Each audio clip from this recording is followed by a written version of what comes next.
الرحمن الرحیم الحمد للہ رب العالمین والصلاة والسلام علی سید الانبیاء والمرسلین وعلی آلہ وصحبہ اجمعین اما بعد اعوذ باللہ من الشیطان الرجیم بسم اللہ الرحمن الرحیم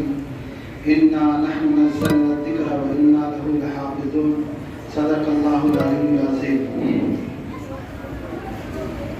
آج کے اس تکمیل حفظ قرآن کے پروگرام میں تشریف فرما علاقے کے معزز علماء کرام، دارالعلوم فرقانیہ چڑوا کے معزز اساتذہ کرام، طلبہ عزیز، بزرگوں اور دوستوں، بڑی نورانی مجلس ہے۔ اس کی نسبت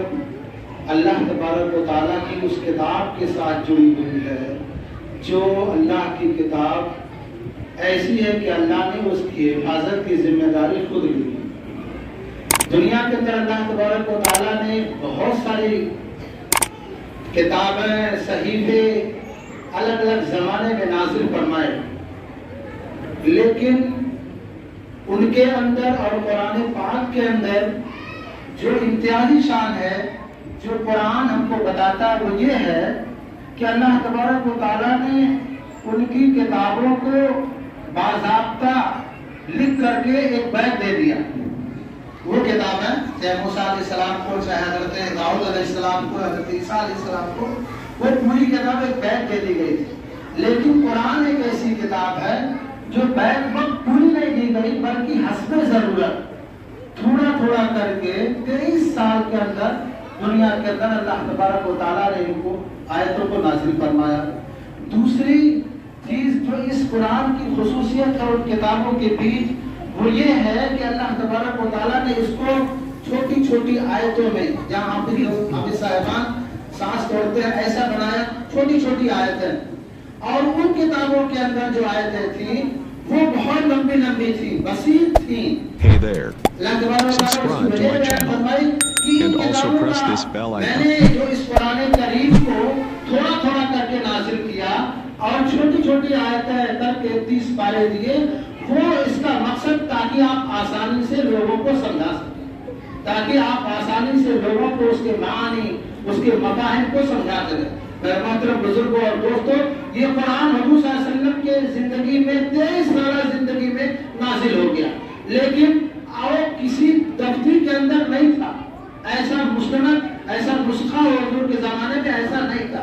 بلکہ اللہ تبارک و تعالیٰ نے اس کی حفاظت کی یہ شکل بنائی تھی کہ اللہ تعالیٰ نے اس کو آسان کر دیا تھا حضور صلی اللہ علیہ وسلم کے لیے، صحابہ کے لیے، ان کے سینے اس کو اخذ کر لیتے تھے۔ بہت زیادہ آپ صلی اللہ علیہ وسلم کو اللہ تعالیٰ نے کہا پریشان نہ ہوئیے، یاد کرانا میرا کام ہے، اس کی حفاظت کرنا وہ میری ذمہ داری ہے۔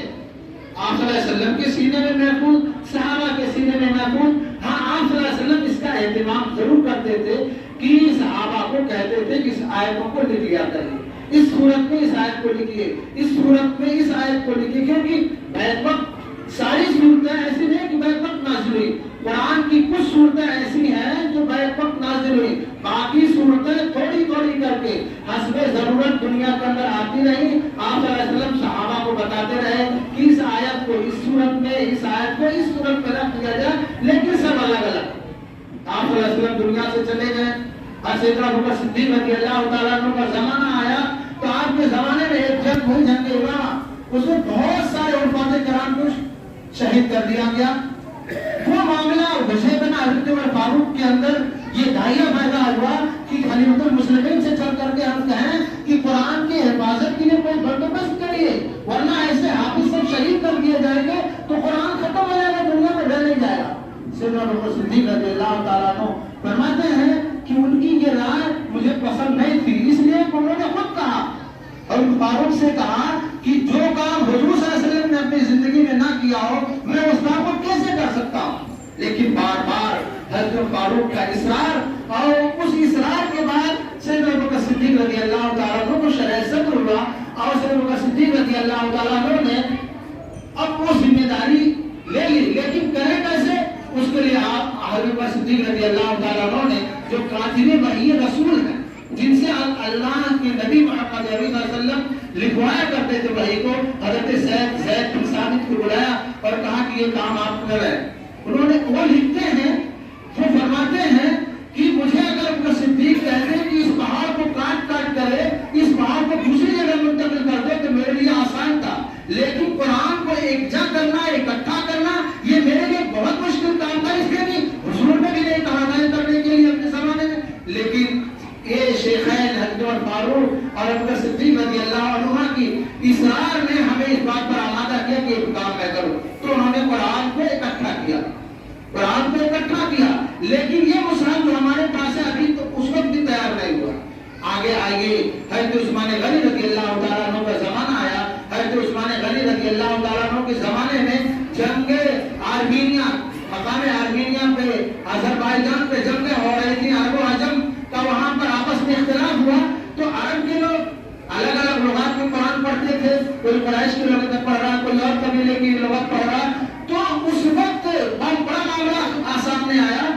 یہ آیا کہ جو عجم کے لوگ تھے وہ سوچتے تھے قرآن کئی طرح سے پڑھا جا رہا، کئی قرآن اللہ نے نازل کیا کیا، اور اس کو لے کر کے آپس میں چیمے گوئیاں شروع ہوئی۔ یہ بات جب حضرت عثمان غنی رضی اللہ عنہ کے پاس پہنچی تو ان کو لوگوں نے مشورہ دیا، رائے دی، اور پھر انہوں نے مصحف عثمانی کو اس طرح سے مرتب کرائی جو آج ہمارے پاس ہے، جس کو ہم اور آپ پڑھتے ہیں۔ تو اللہ تبارک و تعالیٰ نے اس قرآن کو، اس کی حفاظت کی ذمہ داری خود لی ہے، اور ہر زمانے میں جس نوعیت کی محنت کی ضرورت ہے، جس نوعیت کے تحفظ کے لیے اقدام کی ضرورت ہے، اللہ تبارک و تعالیٰ وہ داعیہ اپنے بندوں کے دلوں میں ڈالتے ہیں۔ میرے محترم بزرگوں اور دوستو، آج ہمارے ملک بھارت کے اندر قرآن ہمارے پاس ایسے ہی موجود ہے جیسے حضور صلی اللہ علیہ وسلم سے لے کر کے حضرت عثمان غنی تک پہنچا تھا، اور حضرت عثمان غنی سے لے کر کے آج ہم تک ویسے ہی قرآن کو پڑھ رہے ہیں۔ یہ اس قرآن کا معجزہ ہے کہ اللہ نے اس کی حفاظت کی ذمہ داری خود لی ہے، اور آج یہ نظام اللہ تعالیٰ نے الگ شکلوں میں بانٹ دیا ہے کہ اس کے لیے حفاظ قرآن، جیسا صحابہ کے زمانے میں بہت سارے حفاظ کرام تھے، ایسے آج بہت سارے حفاظ قرآن ہیں، کرام بہت آسانی سے یاد کر لیتے ہیں۔ دنیا کی کسی کتاب کو ازبر یاد کرنا، من وعن، اس کے زبر اور زیر کے ساتھ یاد کرنا، یہ بہت مشکل کام ہے، لیکن قرآن کا یہ اعجاز ہے کہ اس کو ایک چھوٹا بچہ پتہ چلتا ہے کہ 5 سال کا ہے، 9 سال کا ہے، اور قرآن کو ازبر یاد کر لیا، یہ قرآن کا اعجاز ہے۔ اور یاد رکھیے گا، اس قرآن کے یاد کرنے میں، اس قرآن کے تحفظ میں، اس کی بقا میں جس کو بھی اللہ تبارک و تعالیٰ منتخب کرتا ہے، وہ لوگ قابل مبارکباد ہیں، وہ لوگ دنیا ان کو مٹانے کی در پہ رہے گی، لیکن وہ لوگ مٹ نہیں سکتے ہیں، چاہے اللہ تبارک و تعالیٰ ان کو منتخب کرے، ان کے سینے میں ان اپنے آیت کریمہ کو جمانے کا، یعنی حفاظ کرام، یا ایسے لوگ جن کے پیسوں سے، جن کے تعاون سے یہ غریب نادار بچے قرآن کو حفظ کرتے ہیں، وہ حضرات بھی قابل مبارکباد ہیں کہ ان کی اس تعاون سے، ان کی اس محنت سے اللہ تبارک و تعالیٰ نے اس کی برکت سے ایک نادار بچے کو، ایک مفلس بچے کو ایسا موقع عطا فرمایا کہ وہ آج حافظ قرآن ہو گیا۔ میرے محترم بزرگوں اور دوستو، آپ تاریخ کے اوراق اٹھا کر کے دیکھیں، میرا وقت مختصر ہے، میں آپ کو بتاؤں تاریخ کے اوقات اٹھا کے دیکھیں نا کہ ملک بھارت کے اندر بھی اللہ تبارک و تعالیٰ نے مسلمانوں کو 850 سال تک حکومت کا موقع عطا فرمایا، اور اتنا ہی اللہ تبارک و تعالیٰ نے اندلس کے مسلمانوں کو، یعنی اسپین کے مسلمانوں کو بھی اتنا ہی موقع عطا فرمایا۔ لیکن وجہ کیا ہے کہ وہاں سے اسلام تو ختم ہی ہوا، مسلمان بھی ختم ہو گئے، اسلامی اقدار، اسلامی تشخص، اسلامی وفاداریاں ختم ہوں گی۔ وجہ کیا ہے؟ آپ اس کا جب تقابلی مطالعہ کریں گے، آپ جب کمپیریزن کریں گے بھارت کی مسلمانوں کی زندگی سے وہاں کے مسلمانوں کی زندگی سے، تو آپ اس نتیجے پر پہنچیں گے کہ وہاں کے جو مدارس تھے، وہاں کے جو دینی تعلیم گاہیں تھیں، وہ وہاں کے حکومت کے نظام سے چلتے، بڑے بڑے سلاطین، یہاں کی حکومتوں سے مضبوط حکومت نہ آتی۔ جامعہ قرطبہ آج وہیں پر ہے، دنیا کی مانی جانی یونیورسٹی اگر تھی کسی زمانے میں، تو آج اسی اندلس اور اسپین کے اندر بہت وہاں کے مسلمان مضبوط تھے، لیکن ان کے ہاں جو نظام تھا تعلیم کا، وہ یہ تھا کسی جاگیردار کے سرمایے سے مدرسہ چلتا تھا، کسی نواب کے مراعات سے مدرسہ چلتا تھا، جس کی وجہ سے جب نوابی گئی، جب وہاں کی ریاستیں ختم ہوئی تو مدرسے ختم ہو گئے، مدرسے والے ختم ہو گئے، طلبہ ختم ہو گئے، اساتذہ ختم ہو گئے۔ عرب کے علماء نے، ہمارے بزرگان دین نے، خاص طور سے علماء دیوبند نے اس چیز کو سمجھا، ان کی یہ فراست تھی، انہوں نے مشورے کیے، مشورہ کرنے کے بعد انہوں نے یہ طے کیا کہ ہم ایسے مدارس قائم کریں جو عمومی قانون سے چلیں، جو عمومی قانون سے چلیں۔ الحمدللہ آج وہی طریقہ کار آج ہمارے سامنے ہے، جس کی وجہ سے یہ مدارس ہمارے لیے حفاظ کرام کو بھی بنا کے دے رہا ہے، مفتیان کرام بھی پیدا ہو رہے ہیں، علماء بھی پیدا ہو رہے ہیں، اسی طرح سے مورخین بھی پیدا ہو رہے ہیں، اور یہ چیزیں چل رہی ہیں الحمدللہ۔ یہ ایک چیز آپ کو یاد رکھنا چاہیے، ایک بہت بڑا المیہ ہوا آگے آ کر کے، ایک آج سے لگ بھگ 250 سال پہلے ایک بہت بڑا المیہ ہوا کہ لوگوں نے علم دین کو، علم دنیا کو الگ الگ بانٹ دیا۔ کیا کہا کہ یہ دینی علم ہے، یہ دنیاوی علم ہے۔ یہ بہت بڑا المیہ تھا، یاد رکھیے گا۔ اس وقت جب لوگوں نے اس نہج کو الگ الگ کیا تھا، اس وقت کے علماء کی مجبوری تھی، اس وقت کی علماء کی مجبوری یہ تھی کہ اگر وہ لوگ علم دین کو الگ کر کے محنت نہیں کرتے تو علم دین بھی ختم ہو گیا ہوتا، علم دنیا تو ختم ہی ہو گیا تھا۔ غیر قابض ہو گئے، غیر کے ہاتھ میں نظام چلا گیا، ہماری سلطنتیں ختم ہو گئیں، ہماری حکومتیں ختم ہو گئیں، تو ہمارے علماء کو اس وقت مجبوری تھی کہ انہوں نے صرف علم دین پر محنت کی، اس لیے کہ عیسائی مشنریاں، یہودی طاقتیں اس بالکل محنت کر رہی تھی کس طرح سے لوگوں کو، مسلم نوجوانوں کو، مسلم نسلوں کو مرتد کر دیا جائے۔ تو ہمارے علماء نے، اس وقت کے علماء نے علم دین پر بڑی محنت کی اور امدادی مدرسے کھولے، غریب بچوں کو پکڑا اور پکڑ کر کے دینی تعلیم سکھانا شروع کیا۔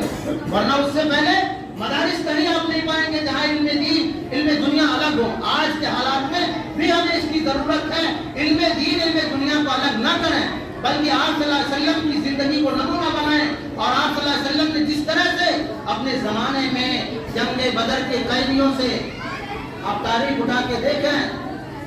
سنیں، پڑھیں، علماء سے دیکھیں، آپ صلی اللہ علیہ وسلم نے جب جنگ بدر میں بہت سارے قیدی آئے تھے تو ان کو جو اللہ تبارک و تعالیٰ کو بہت ساری رائے آئیں، میں تفصیل نہیں بتا سکتا، ایک رائے آپ صلی اللہ علیہ وسلم کا فیصلہ آیا کہ یہ جتنے قیدی ہیں فوجی، یہ لوگ اپنا فدیہ دے کر کے چلے جائیں، کوئی ان کا معاوضہ نہیں ہے۔ بہت سارے لوگوں کے پاس پیسہ تھا، فدیہ دیے، اپنے اپنے ملک چلے گئے، لیکن کچھ ایسے تھے جن کے پاس کچھ نہیں تھا، کچھ نہیں تھا، تو آپ صلی اللہ علیہ وسلم نے ان کے بارے میں یہ طے کیا کہ ہمارے صحابہ کے بچوں کو پڑھائیں، ہمارے صحابہ کے بچوں کو پڑھائیں، اور ایک طے کر دیا اتنے سال تک پڑھائیں۔ تو بتائیے وہ کون سا علم پڑھاتے تھے؟ قرآن پڑھاتے تھے، دینی تعلیم پڑھاتے تھے؟ نہیں، وہ عصری تعلیمات تھیں، وہ اس وقت علوم و فنون تھے جو صحابہ کے بچوں کو سب ضرورت تھی اس کی۔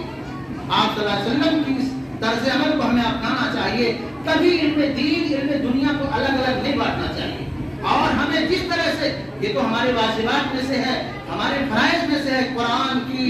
حدیث کی تعلیمات کو سیکھنا، سکھانا، یہ تو ہمارے فرائض، ہمارے واجبات میں سے ہے، لیکن ایسا نہیں ہے کہ علم جو دنیا جسے آپ کہتے ہیں، حالانکہ علم دنیا نہیں کہہ سکتے، علوم نافعہ جو ہیں ان کو آپ سیکھیں گے، سکھائیں گے تو گناہ ہوگا، ایسا نہیں ہے۔ اسلام نے بار بار اس کو سیکھنے کی، اس کو پڑھنے کی تاکید فرمائی۔ تو میرے محترم بزرگوں اور دوستوں، یہ مجلس جو ہے اس کے اندر چند بچوں نے قرآن کریم حفظ کیا ہے، وہ بچے بھی قابل مبارکباد، ان کے طلباء، ان کے اساتذہ بھی قابل مبارکباد، جن کی انتھک محنتوں سے، جس استاذ کی کیا کہتے ہیں عرق ریزی سے، جس استاذ کے شب بیداری سے، ایک استاذ جو بچوں کو حفظ کراتا ہے، فرض سے 1 گھنٹہ پہلے اٹھتا ہے، درجے میں بیٹھ جاتا ہے، ان کے پیچھے لگا رہتا ہے، جس طرح سے آپ نے دیکھا ہوگا کہ ایک بڑی مرغی اپنے چھوٹے چھوٹے چوزوں کو چلاتی ہے، ایسے ہمارے حفظ کے جو اساتذہ ہوتے ہیں اپنے بچوں کو جب بیدار کرتے ہیں فرض سے پہلے، اس وقت سے لے کر کے ان کے پیچھے پیچھے رہتے رہتے عشاء کا وقت آ جاتا ہے، ان کو تعلیم دینا، ان کو سکھانا، ان کی تربیت کرنا، ان کو دینیات سکھانا، یہ سب کام کرتے ہیں۔ قابل مبارکباد ہے وہ اساتذہ، قابل مبارکباد ہے وہ ادارہ جس کی توجہ میں، جس کے نظم و نسق میں آج ان بچوں نے قرآن پاک کو حفظ کیا، اور بہت ہی مبارکباد کے قابل ہیں ان کے والدین، ان کے خاندان اور کنبہ کے لوگ، جن کو اللہ تبارک و تعالیٰ میدان محشر میں روایت میں آتا ہے کہ اللہ تبارک و تعالیٰ ان کو ایسا تاج پہنائیں گے کہ وہ آدمی، وہ حافظ کا باپ خود سوچے گا ہم کو کس چیز کا انعام مل رہا، پوچھے گا لوگوں سے کس چیز کا انعام ملا، تو بتایا جائے گا تم نے اپنے بچے کو حافظ بنایا تھا، کیونکہ حافظ بنانا یہ آپ کی سعادت مندی ہے، لیکن یاد رکھیے آپ کا کوئی احسان نہیں ہے۔ چاہے کہتا ہے منت منے کی خدمت سلطہ ہمیں کنی، منت سنا شدو کی خدمت براش کر۔ اللہ کا یہ کرم ہے کہ آپ کے بچے کو اللہ تعالیٰ نے منتخب کیا ہے، اللہ کی کرم فرمائی ہے، یہ نوازش ہے۔ اللہ کا شکر ادا کریے کہ اللہ نے آپ کے بچے کو منتخب کیا، حافظ بنایا، ورنہ کتنے علماء، کتنے حفاظ، کتنے مجتہدین ہیں جو محنت کرتے رہتے ہیں کہ ہمارا بچہ حافظ ہو جائے، لیکن وہ اس دولت کو نہیں پا سکتے ہیں، کیونکہ یہ دولت اسی کو ملتی ہے جسے اللہ دیتا ہے۔ اس لیے ان کے والدین بھی قابل مبارکباد ہیں، اور آج کی مجلس میں جتنے لوگ شریک ہیں سب قابل مبارکباد ہیں، کیونکہ آپ نے اپنے وقتوں کو، اپنے ٹائم کو نکال کر کے اس میں حصہ لیا ہے، شرکت کی ہے۔ یہ آپ کی ایمانی جذبے کی علامت ہے، عکاسی کرتا ہے۔ اللہ تعالیٰ کہنے سے زیادہ عمل کرنے کی توفیق عطا فرمائے۔ ہمارے اس ادارے کے محترم حضرت مولانا طاہر قاسمی صاحب بیچارے پرسوں ہی سے پریشان ہیں کیسے ہمارا پروگرام ہوگا۔ یہ پروگرام آپ کا ہوگا کیونکہ قرآن کی نسبت سے جڑا ہے، اللہ کی مدد ہوگی، سارے پروگرام ہوں گے۔ ابھی ہم لوگ کا ایک پروگرام تھا، ہمارے مولانا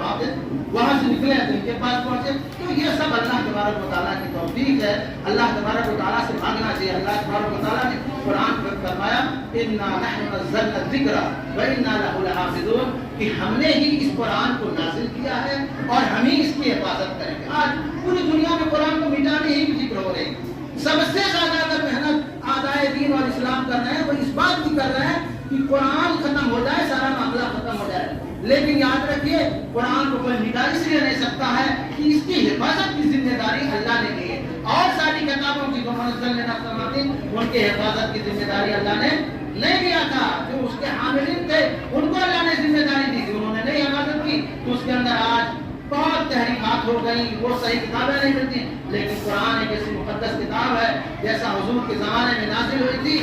آج اسی طرح سے ہمارے پاس ہے اور قیامت تک انشاءاللہ یہ رہے گا۔ اللہ تعالیٰ ہم سب کے بیٹھنے کو قبول فرمائے۔ اللہ تعالیٰ ہم سب کو آج کی مجلس میں آنے کو، اس بابرکت مجلس میں آنے کو ہمارے لیے اجر و ثواب کا ذریعہ بنائے۔ وما توفیق الا باللہ۔